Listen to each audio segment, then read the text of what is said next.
going to now move to our next presentation, Original Green and Roman Construction, by two remarkable people, Steve Mouzon, who is Mr. Original Green and knows everything that there is you need to know when it comes to that stuff, and Matthew Bronski, who is a remarkable structural engineer who's actually gone after and figured out the methods and means and efficiencies of genuine Roman construction as it was practiced.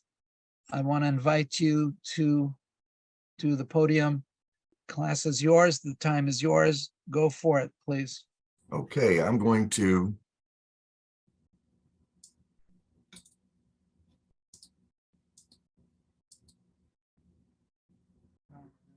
that's the get out of the share and share. Now do you have just the one full slide? Beautiful. All right, great. Glad we could pull that off. Thank you, and thank you everyone for having me here today. As was mentioned, I'm an engineer and I love historic buildings and had the good fortune to spend a year in Rome on a Rome Prize where I studied the durability of historic buildings as it relates to their original construction details. So what I'd like to talk with you about today, I'll just skip through the AIA slides and the learning principles. Really the main theme I'd like to convey today is, preaching to the choir. You all know there's much we can learn today from traditional architecture that's still absolutely relevant.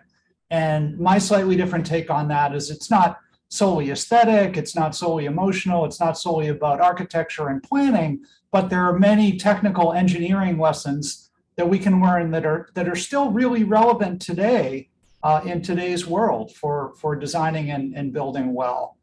And I've actually found that we can learn more about the first principles of good technical design from traditional architecture than we can from contemporary architecture. And I work in both worlds. So why is that? It seems a little bit puzzling at first. So in my work here in the past 28 years, often investigating very rapid failures of contemporary buildings, I see that there's a durability crisis in architecture today, and it's really a pandemic of enclosure failures that runs the gamut from high-end to low-end buildings, from renowned to unknown architects, from coast to coast, and many are failing immediately or really within a few years. So it's a big problem.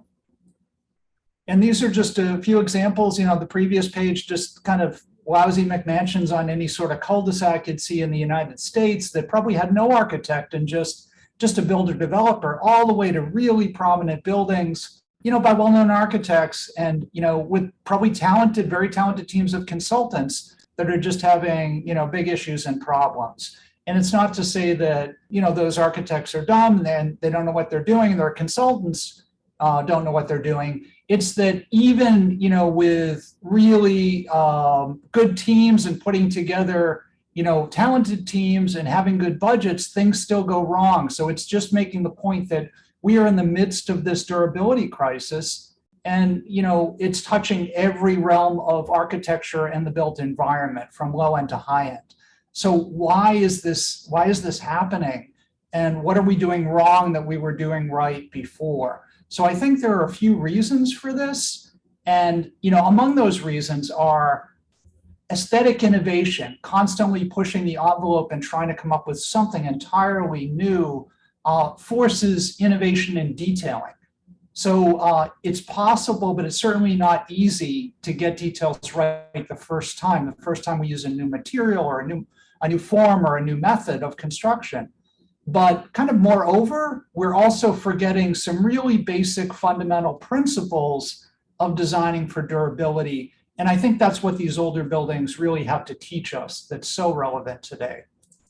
So again, in my practice, in working on older picture postcard buildings like you see on the right, like the old State House in Boston from 1748, and also working on some pretty notable mid-century modern buildings in and around Boston and Cambridge, where I live, by architects like Sert and Le Corbusier and Gropius and Sarnen and Frank Lloyd Wright, I'm seeing more and more significant original design problems on the 20th century buildings than on the older buildings. And that's almost counterintuitive, because A lot of the older buildings, you didn't have a trained architect, the materials weren't as advanced or sophisticated, you didn't have consultants, so how does that happen? It almost seems backwards. And I think it's in part due to a concept that I call architectural Darwinism. And so I'll explain that. What I really mean is when you look at a highly evolved architectural and structural form, like a Northern French Gothic cathedral, this evolved a technical form does not arise instantaneously from a lightning bolt idea to one designer's head down onto paper and up into a building. It tends to evolve gradually and kind of a series of little baby steps over time. So when you look at some very early Norman buildings in France, they're not the structurally daring, very tall, very slender, unreinforced masonry structures of Beauvais Cathedral. They're actually pretty squat, pretty chunky, pretty solid, but we're starting to figure things out. We're starting to figure out pointed arches, how to open up the masonry, how to still get it to work in compression, etc. And if you look at some sections through Northern French Gothic cathedrals over time, so these are chronologically arranged, earliest on the upper left and latest on the lower right, you can see them getting both taller and more slender, which again is very hard to pull off structurally. To make something that tall and slender, take all those wind loads and lateral loads in an unreinforced condition, you really have to understand the forces, and you really have to understand how to bring those forces down to ground. So they're figuring it out as they go. They're learning from each other, and they're learning from their own mistakes along the way. And that process isn't without bumps in the road. So Beauvais Cathedral alone had 5 collapses that were documented during construction. So they're figuring it out, they're making some mistakes, they're learning from them and improving their techniques. So when we look at really highly evolved, advanced, sophisticated structures today that have survived really well, like Pont de Gare and the Pantheon, we're really looking at the best of the best. And, they've learned those lessons both in the original design and construction, and then they've survived, thousands of years out in the weather with Mother Nature. So they're really proven themselves to be incredibly well-designed and well-built. They're kind of the best of the best. And that's where I see the Darwinian piece coming in. So to kind of diagram this concept, I've sketched it out like this. Architectural Darwinism, time moving left to right across your screen. We have a new material or form or method of building, like French, tall, slender, unreinforced stone masonry cathedral. We have some trial and error. There are some bumps in the road. There are some failures. We figure stuff out. People learn from their own mistakes. They learn from each other. That knowledge gets passed on. And gradually, viable details and techniques evolve for building with those materials and those forms. And a lot of time passes, and Mother Nature further weeds out the less well-designed or less built buildings, and we're left with really highly evolved survivors that we can learn really quite a bit from when we study their details, their methods of construction, their forms. So when you take a modern 20th century building, even one by a real master of today or of the early 20th century, a really notable architect, they haven't benefited from this process. So this whole process gets compressed and shrunk. And essentially, they're trying out the new materials, the new forms, the methods of building. They're trying to figure it out. They have the bumps in the road, and then the style has passed and things have shifted, the 80s to the 90s to today, different materials, different forms. And we never have a chance to benefit from that whole process, that kind of accumulated wisdom that we have in the older buildings. So that's what I see as the reason for this. So, when I compare kind of even similar vintage buildings in the same material, so these are both buildings. I live northwest of Boston. I'm sitting here in my office northwest of Boston. Both the buildings you see are northwest of Boston. So one is the Right Lock Farm, dating from about the 1640s in Winchester, Mass. And one is the Gropius House, dating from about 1937 in Lincoln, Massachusetts. And, on the surface, there are some similarities. They're both low-rise, wood-framed residential construction. They're both even white, and they both even have kind of dark bluish gray trim. And they're just really 10 or 15 miles apart. And when you look at the window details on these at a quick glance and maybe at the scale you're looking at, maybe you don't notice a difference, but I know there are some sharp eyes out in the audience and you probably see some things right away. But the Right Lock Farm, built by farmers, there was no architect there, and they're relying on that accumulated body of knowledge of how do we build with these materials in this environment. And I think really the playbooks for that were some of the traditional builder handbooks. And as an example of that, I pulled up Knobloch's Good Practice in Construction from 1923, which shows how to build doghouse dormers and punch window openings and clapboard siding and all the things that you see on this farm. And Gropius was kind of eschewing those details and kind of bringing his own twist to it. Instead of the sloped roof, he wanted a flat roof. Instead of the punch double hung window, he wanted horizontal strip steel windows, et cetera, et cetera. And so he invents his own detail to kind of create those minimal shadow lines and everything else that he wanted. And, he comes up with his own window detail, and it really failed pretty miserably. So in our restoration of this house, the window details were a big problem. So, how did that knowledge get conveyed? Well, it got conveyed in a couple of ways, passing it on among designers like us, architects, engineers, builders, through those types of handbooks, and even through the direct knowledge in the field. And often it was passed on directly from builder to builder, from a foreman to a young apprentice, et cetera. And those details are kind of learned and understood and carried over. So today I thought I'd show you just a few examples of that and to kind of just bring that home. So sometimes these technical lessons are very obvious. So, we always talk about, great structures like Pont du Gard and the Pantheon and how the Romans really understood arches and vaults and domes. And that's been really well documented, and I won't cover that today. But I would say that a lot of the examples are actually less obvious. And sometimes things that we think of as just being aesthetic or just being stylistic are actually doing something for a living technically. They have a real purpose.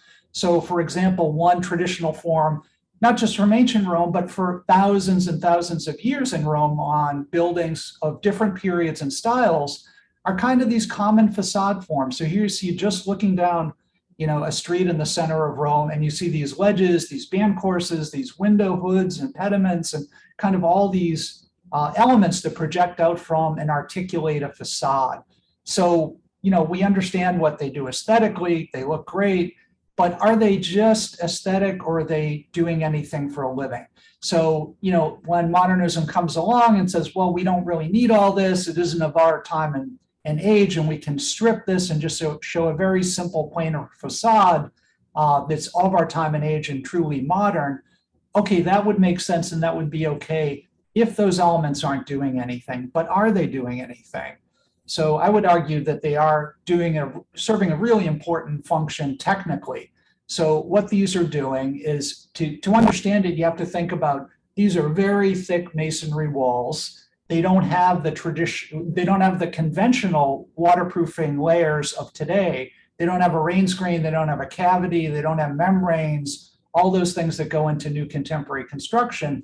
They're a big solid mass of masonry, and the way they work is they absorb water. So even if they're perfectly pointed, stone, brick, mortar, stucco are absorptive, and they'll absorb water. And if it rained on this building and you could cut a section through it as it was getting wet and tinted the water blue, it would look something like this, because there's a gradient where water is subject to two forces. Gravity is taking it down and capillary action is bringing it in. And the net result of down and in is this diagonal that's going diagonally down in it. So no matter how thick the wall is, it's kind of just a matter of time and distance before that water reaches the interior and creates problems like blistering plaster, peeling paint, etc. So even with a very thick wall, you couldn't really build 60, 70 foot tall buildings like this in Rome without having lots of leakage problems and mold growth on the interior. So how do you deal with that? Well, the way they dealt with that was really by using those ledges and band courses and stones like travertine set deep into the wall, which works really well structurally, because for that cantilever, you want to have a nice backspan with weight on it. But with just a slight wash slope outward, you're able to use those like a through wall flashing and kind of direct the water out at every floor line. So it's essentially working like a through wall flashing today, and it kind of resets the clock at every floor line before that water gradient gets all the way to the interior. And just as a counterexample to that, here's a building in Siciliano that did not have that 10th to 12th century fortification. So even though this building is only about 30 feet high, not 60 or 70 feet high, you can see that without those ledges or band courses, that inside corner, that's the same inside and outside, is just getting kind of soaked and damaged by the rain.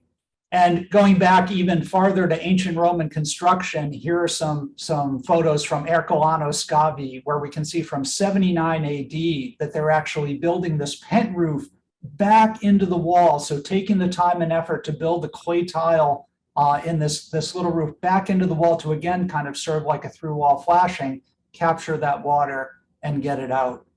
So I'll just do one more example here, then hand it over to Steve so we don't run short on time. But one more example is, this is a very common traditional form in Rome, again, that you see from antiquity all the way up to the McKim White building in the early 20th century that I was in at the American Academy, has a detail like this. It's all over Rome, just very slight variations in this same basic form. So when you see something that repeats across many different styles and periods, you know, ancient Roman, medieval, Baroque, Renaissance, etc., it's a good indication that there's something going on there technically, something worthwhile technically, and then it transcends pure style. So this detail really caught my eye at first because the wood used on this is typically just pine. You know, it's not painted, it's not a highly durable, decay-resistant wood like cypress or teak. It's just pine, and it might be 300, 400, 500, 600 years old, and it's still holding up. So how does, you know, Rome is a pretty rainy climate. How does wood that's unpainted, untreated, not naturally decay resistant hold up that long in a rainy climate? So in my mind, this is really kind of a masterful symphony, this detail of technical and aesthetic design. So again, going back to our building sections, you know, the first job is it overhangs the wall and it keeps water off the walls, and that makes these walls more durable. Just some examples from that, kind of around Rome on the right, and back at Ercolano Scavi on the left. Sometimes these are really significant overhangs on some of these buildings, but you know, even 1.5 feet is pretty modest overhang by Roman standards, does a lot to help keep a wall dry. So you see on the photo on the right there, that's about 1.5 feet overhang. And by all the erosion in the Pietrini paving along that line, you can see that 1.5 feet overhang keeps the rain off the building the vast majority of the time. And so it is a functional, not a decorative detail when you get down and really dig into it. Those are some original examples from Ercolano Scavi.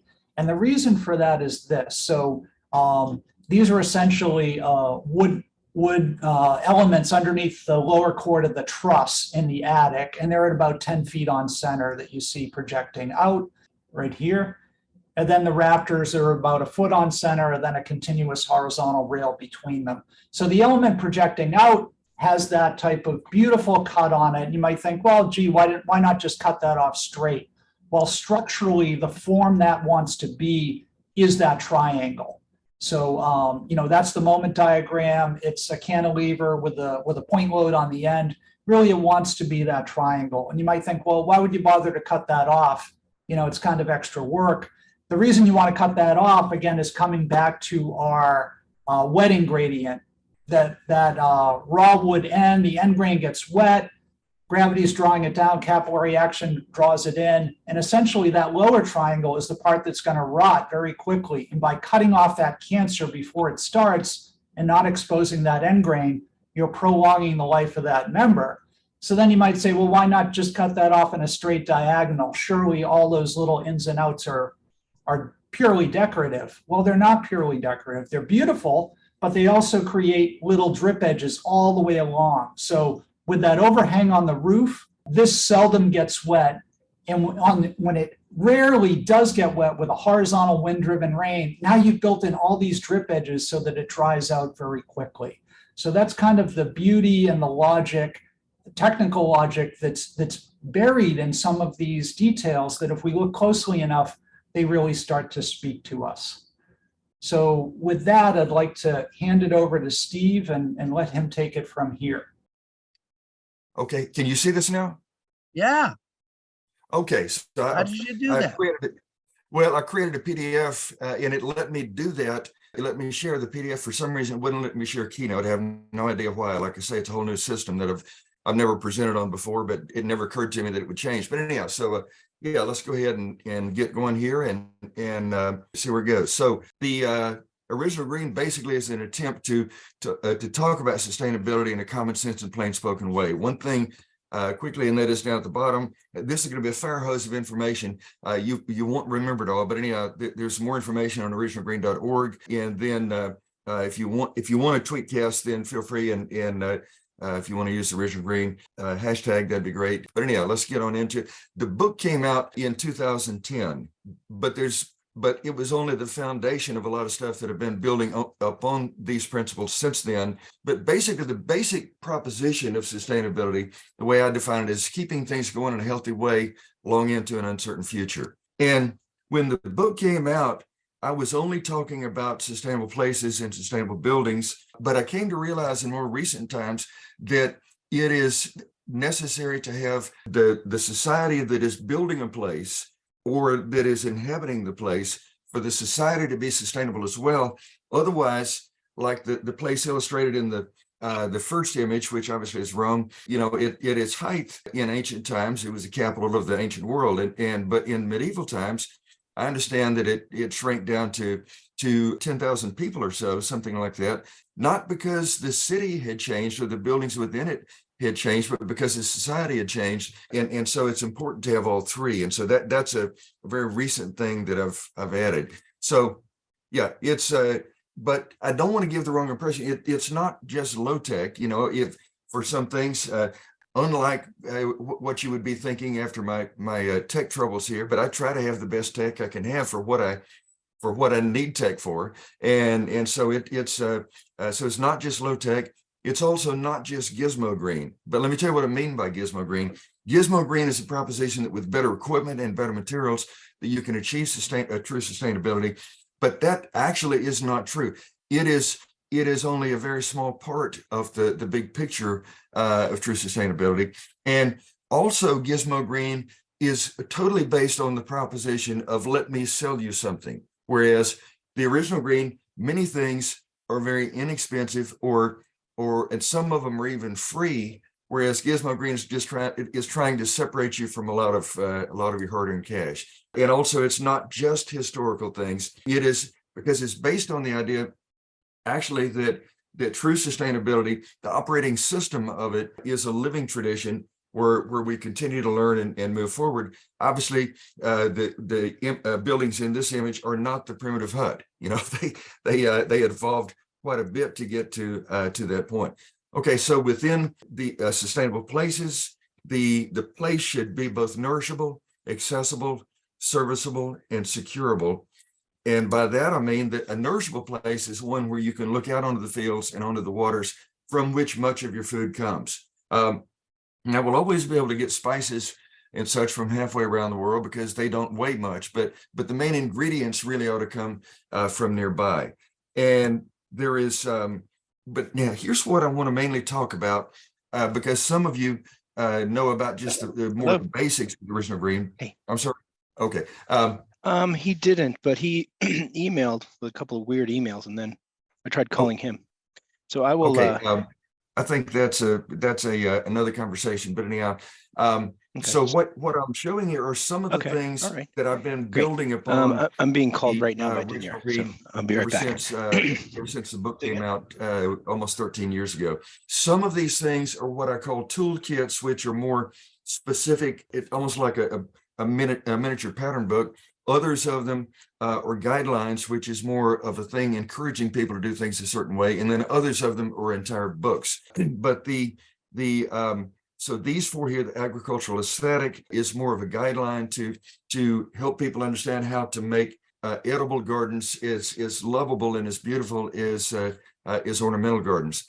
The agricultural block is one piece of it's saying how do you implement this at a small scale in within the city. The agricultural edge also is a guideline of, because here's the thing.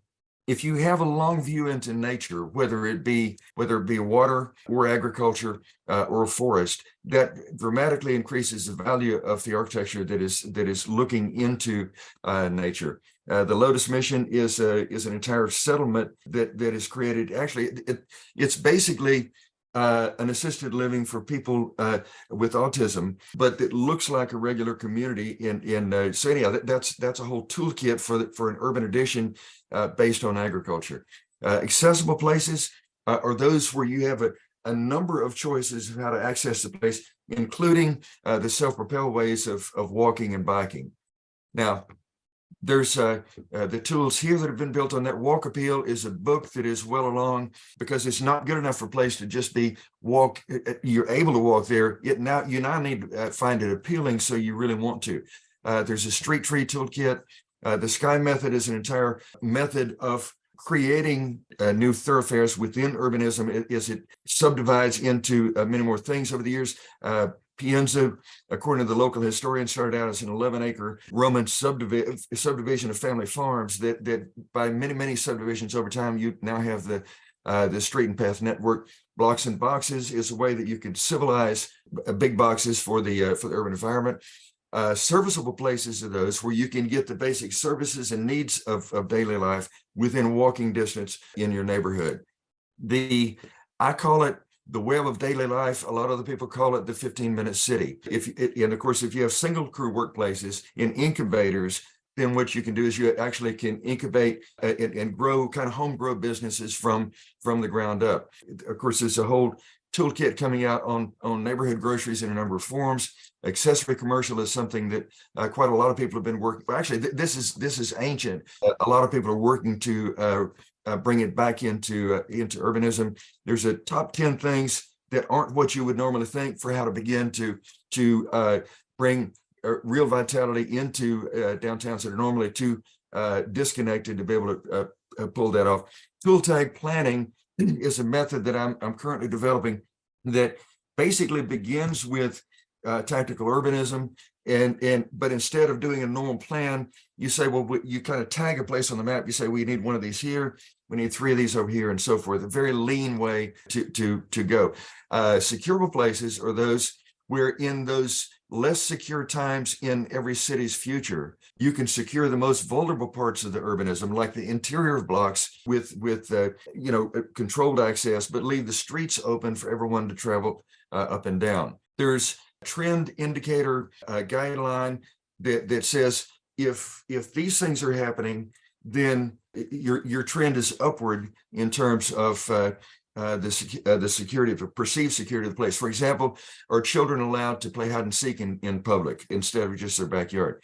Gift of the street, if every building gave a gift of the street, then it would show great care for the place, and people intent upon doing harm to others tend to do that in places where there is that seems to be less cared for.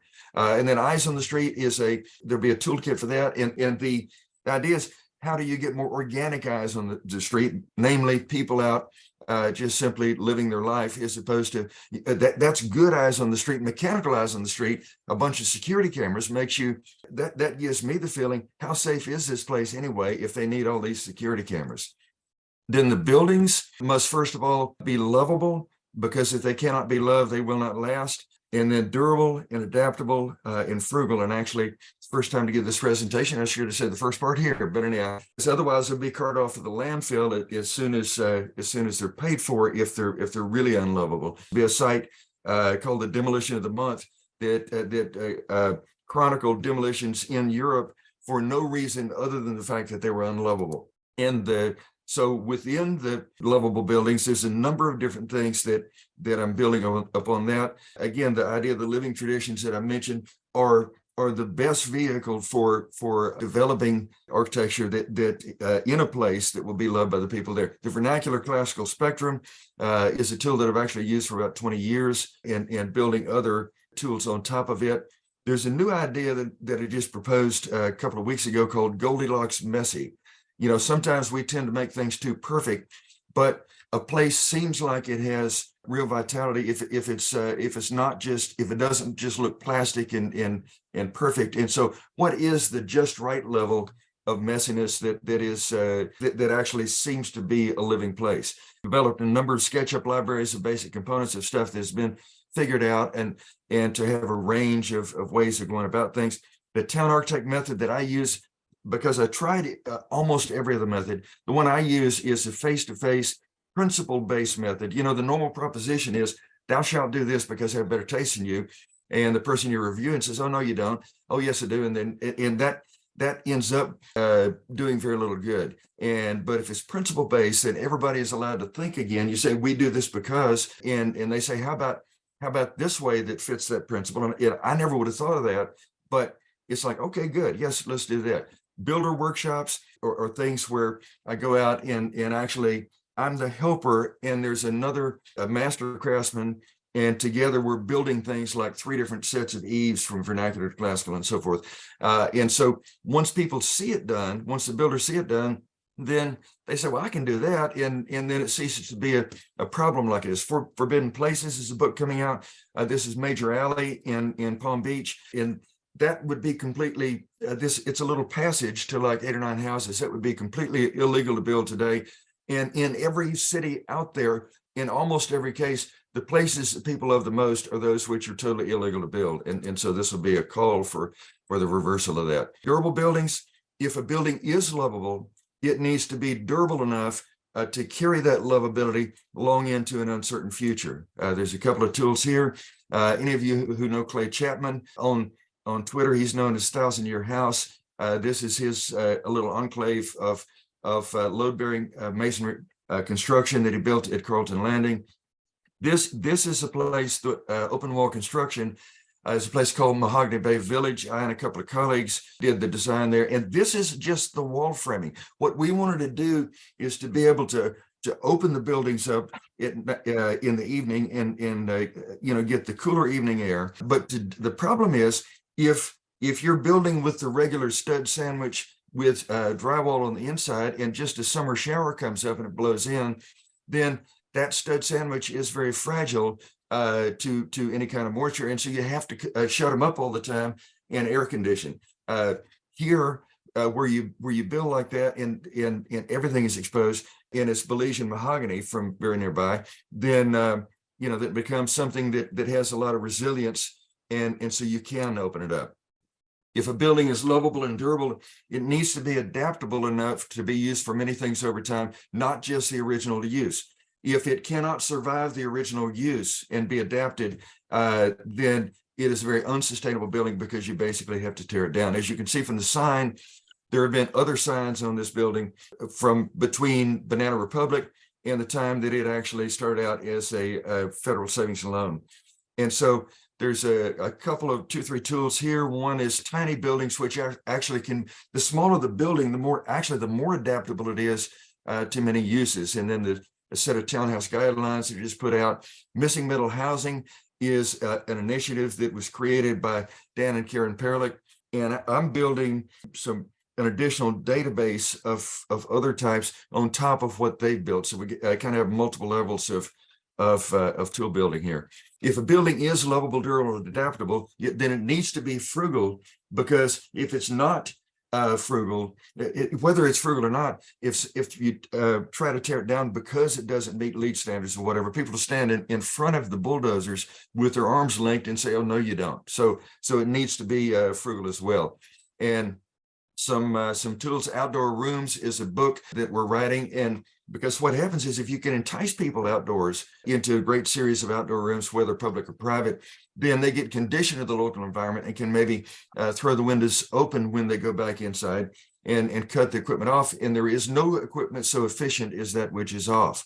Light imprint is a tool that Tom Loeb built about how you can actually handle rainwater using methods that are beautiful and probably save 1 or 2 million per neighborhood by not having all the regular pipes and concrete and riprap and so forth. The Original Green Scorecard is an alternate rating system to LEED that I'm building, and smart dwellings are things that the New Urban Guild put together as after the Katrina cottages. They're kind of the Katrina cottages that kind of matured. And then so the societies, there's 4 things that are important here. And now the thing I should mention is that the 4 foundations of places and of buildings are things that basically do not change. But the societies part is something that very definitely does change. 100 years ago, education would not be the #1 foundation at all, because, or 150 years ago, because people going west, every new town quickly had its one-room schoolhouse, and there wasn't a lot of difference there. Now there's a big difference in quality of education, so that's why it's #1. And then the economy, and then the culture, and then of the place, of the society, and then wellness is a thing now, and that wouldn't have even been on the list 100 years ago, because people doing physical labor, they got, that's where their wellness came from, is physical labor and eating natural foods that they grew, as opposed to what we do today. So in terms of educational strength, where are traditional schools located? This was right on the edge of a neighborhood. It was only built about 20 years ago. And so many things change when you can actually have a neighborhood school. And then can you do schools so that you can incrementally grow them, like in Seaside, where they have the buildings that are either side of the Lyceum, and it can add more later on. And then also, what are the non-traditional ways of education, like a marketplace of skills, marketplace of ideas, and then also the heritage schools. And that is to say that there are many things that we could learn from people who are very old now about craft and about food, about many other things in life, if we had the venue for them to come and teach the young. And so that's another method whereby we need to be thinking about educational strength. The neighborhood schools I mentioned, this is that school. And matter of fact, when it's in the village of Providence in Huntsville, Alabama, the school board said, well, hey, you have to have, I think it was 13 acres of stack lanes. And was actually, no, you don't. I went to Huntsville High School, and it was located at the edge of a neighborhood like this. And so when the parents came to pick up the kids in the afternoon, they could just stack on the neighborhood streets because people weren't home. And so there's many other benefits to having neighborhood schools as well. This is another Tom Lowe thing. He developed the idea of the learning cottages, which basically is a Katrina cottage that is a one-room schoolhouse, and you grow one schoolroom at a time to create a larger school in time. And just get a visual on these, and then of course it'll be on record, and I will put this up. The entire presentation is PDF somewhere it can be found. And then on the last slide, there's a number of things here, some of which you've seen already. For example, the maker spaces you've seen already, the local food you've seen already. And my point is that many of these tools and guidelines and books are things that actually apply to a number of the different foundations, and as opposed to just one. So that is so there's a lot of cross-fertilization on these things. With that, I'll stop to share. Thank you. Questions? I mean, you have really read off an encyclopedia. Do we have a question or two? Or is everybody still with their head spinning? Wow, fire hose. So in the chat, nothing has come up yet. We have 2 hands up, Joseph Jutras and Phyllis Koff. Phil, would you like to start? Yes, I like what you were saying about the lovable buildings and durable buildings. I've often been thinking that we should be designing vintage buildings. In other words, buildings that are like a wine that will get better over time as they form patinas and age and gain character, as opposed to buildings that look good the first day and then begin to descend after that. And that nobody's done a computer program that will show the unavoidable accumulation of residue to positive or negative effects. And that would be a great breakthrough for architecture. And I Yeah, loved that- Matthew Bronski. I loved your overhang because it reminded me of a phrase I've heard called form follows function. Yeah, I've asked for a long time, what will your building look like as a ruin? In other words, when it's been there for 1,000 years and endured a lot, how will it appear? Mr. Exactly. Jeffries? Oh, sorry. That's it. Yeah, thanks so much for, Yeah, go ahead, sorry. yeah, thanks so much for both those presentations. I really enjoyed them, but I have a quick question for Matthew. So, traditionally buildings were water resistant and very breathable, and now they're more waterproof. Why has that switch been made? Like when it comes to modernism versus, say, classical architecture, we can see it's very idealistic, but I don't think the building codes are being idealistic. But yeah, I was just curious, why has that transition been made, and is it better? Yeah, great question. I think that switch was really made when we went from thick load-bearing masonry walls to thin framed walls. I actually love Steve's phrase of the stud sandwich. And so, of course, there's this awkward transition in the early 20th century when the walls are still very thick and they're still masonry, but all of a sudden they've got a steel frame encased within them. And dealing with restoration of a lot of those buildings, steel frames don't like to be enclosed in damp masonry for 80 years. So a lot of times that steel is corroding today. And then because of those problems, we gradually transitioned to thin, non-load bearing curtain walls, whether they're, glass or metal, or whether they're brick veneer or stone veneer or other things like that. And when you get brick or stone that's thin instead of thick, and you don't have all that mass to function as a reservoir and absorb water and then store it until it stops raining and the sun comes out and then dry out, if you only have 4 inches, then you kind of really need a cavity and waterproofing. So it's really the transition from thick to thin that necessitates the advent of contemporary waterproofings and cavities and drainage planes. I have a question for Steve. Steve. Okay, after Chris, I think I saw his hand up already. Do you mind? Can you just tell us how to put the hand up? It's not showing up on my thing. Yeah, go ahead, Catherine. All right. But do tell us sometime. Steve, you stopped right before Quiet Places was on the screen. I would love to hear where and how. Well, that's the thing that the toolkit is going to be about. It'll be when I build these toolkits, I try to think of what are ways of doing that you wouldn't normally think of. For example, Christopher Alexander's pattern of the quiet backs is one example of the way that would take place. But ideally, when I get the tool built out, hopefully there'll be 20 or 30 ways of going about that. Thank you. All right, Chris, you're up next. Okay, thank you. Stephen and Matthew really enjoyed those presentations. And I want to respond to something that Matthew Bronski just mentioned as far as the switch from the bearing wall to the cavity wall. I certainly think that's true, but would we consider that could be a regional thing? Because like the farm you showed in Massachusetts, I've been working on, or I've started to get more knowledgeable about colonial buildings in the Northeast, and many of them are very thin cavity walls, and they would stuff the cavity with, seaweed, eelgrass, corn cobs, or in some cases brick, just whatever they thought could give some solidity, insulation. But with the farm, it shows how those thin walls that are undoubtedly vernacular and ancient would push the window plane right out very flat with the facade. There's almost no depth at all. So I'm kind of in the process of puzzling through this myself, the transition from sort of more inevitable or traditionally buildings that are on that traditional continuum to a more self-aware, kind of almost pretentious modernist approach where it's all about constant innovation.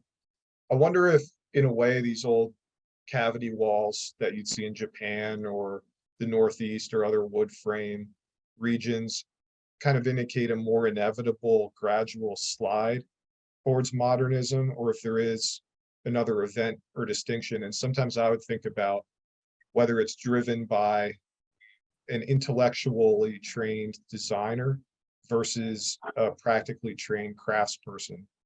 I just wanted to offer that thought in response. Yeah, Chris, great questions and thoughts. And, I've often thought that when we look at the very early frame buildings here in kind of the Massachusetts Bay, 1600s buildings, they're a heavy timber frame, things like the Paul Revere House and the Fairbanks House. They're a heavy timber frame, and then they're just wood clapboard, essentially right on the frame. So, I could argue that technically that clapboard is actually a curtain wall. It meets every technical requirement of a curtain wall. It's totally non-load bearing. It's just Exactly. kind of floating, etc.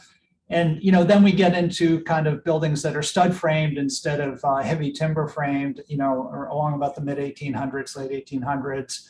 And then at first we don't have sheathing. We still have just the cladding on there, and then we have sheathing, and then gradually we have building paper of some sort or another on there. So we're starting to get towards kind of contemporary waterproofings. But one thing that all those have in common is, they're fairly breathable.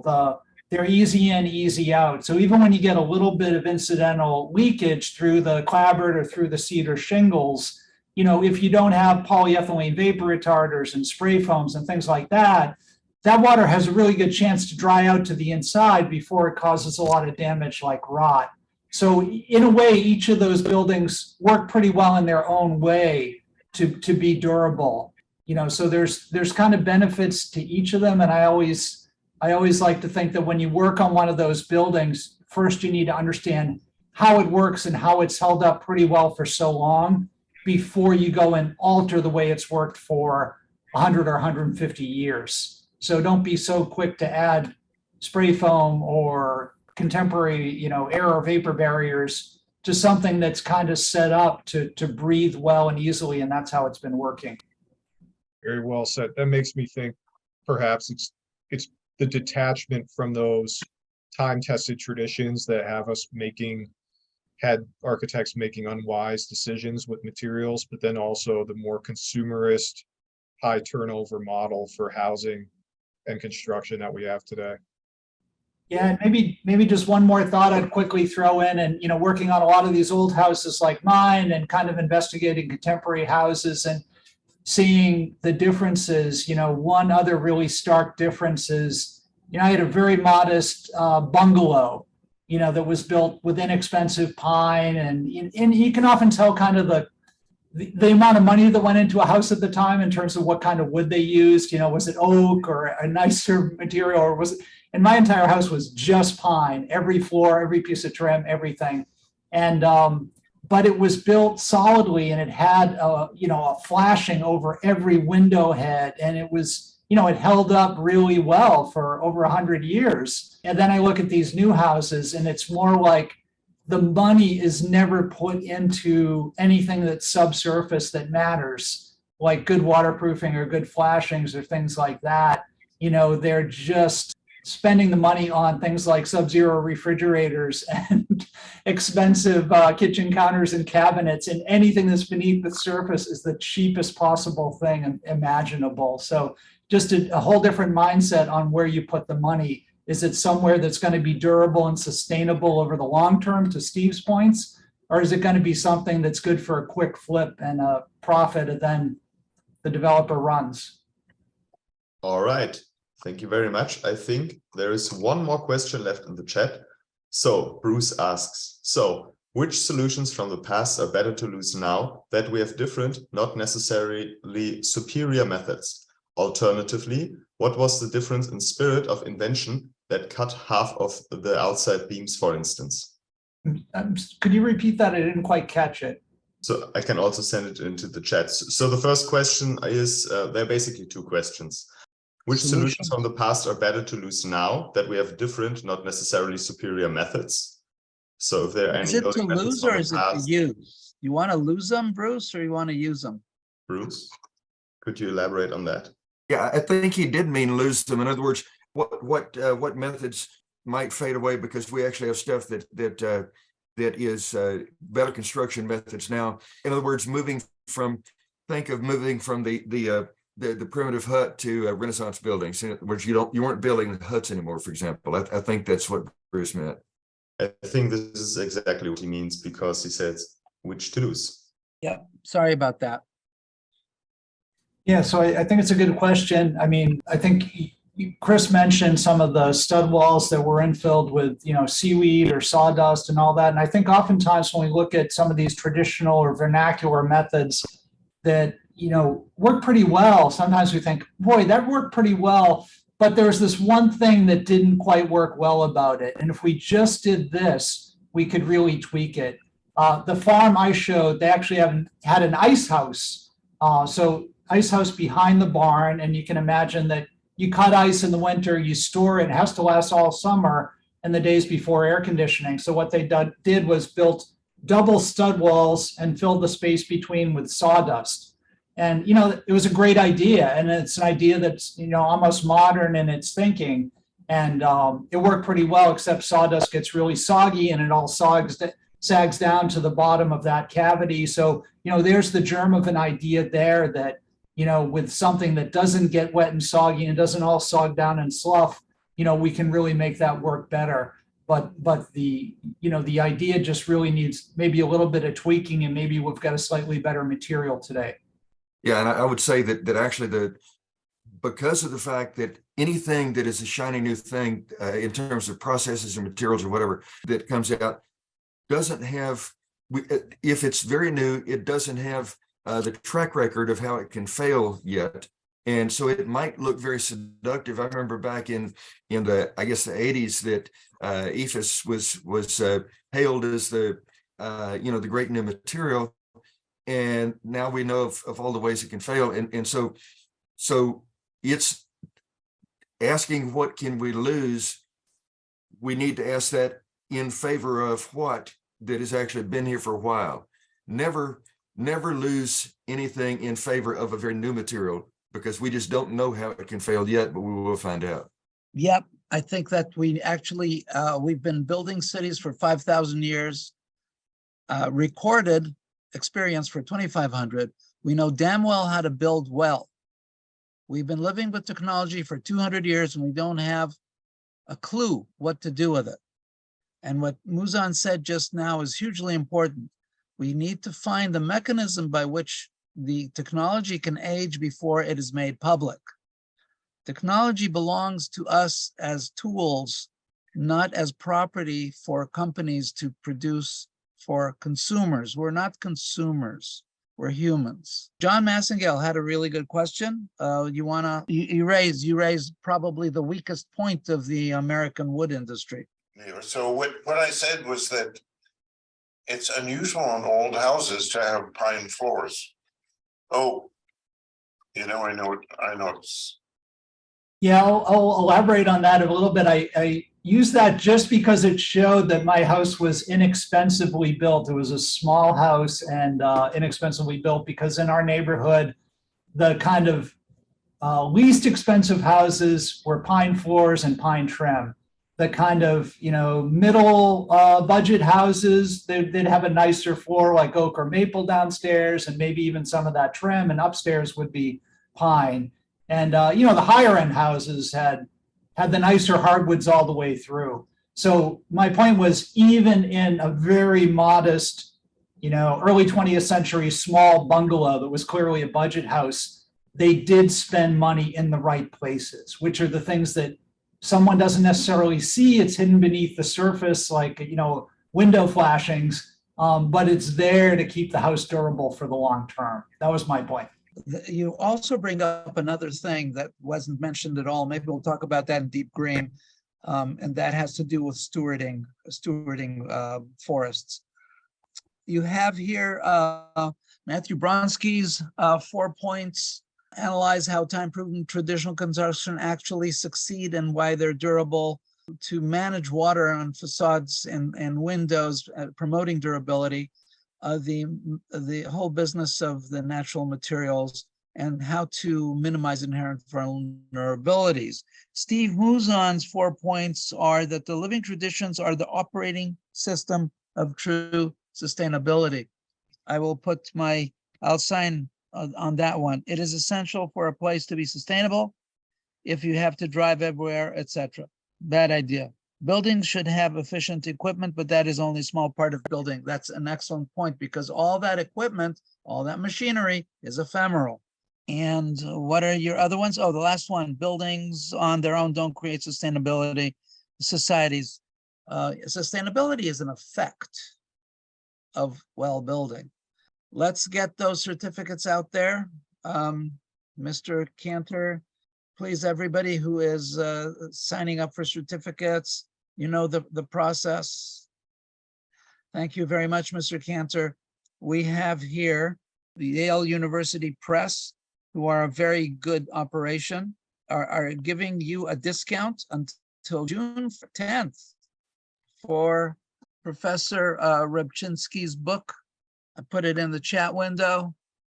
Purchase it at Yale University Press. That should take you to the page. You know, construction materials are a victim of our speedy society.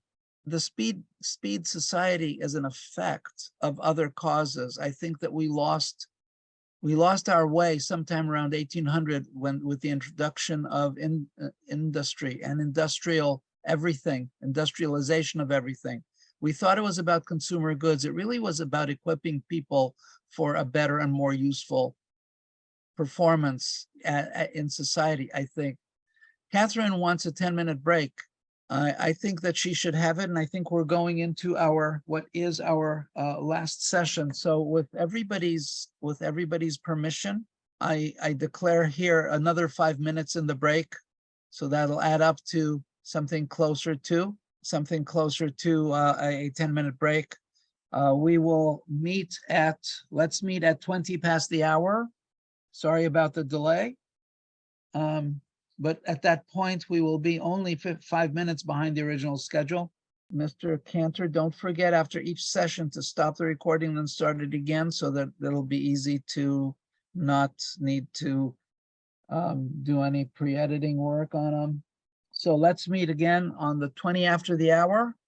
I'm opening up the conversation to, I do believe that our esteemed colleague,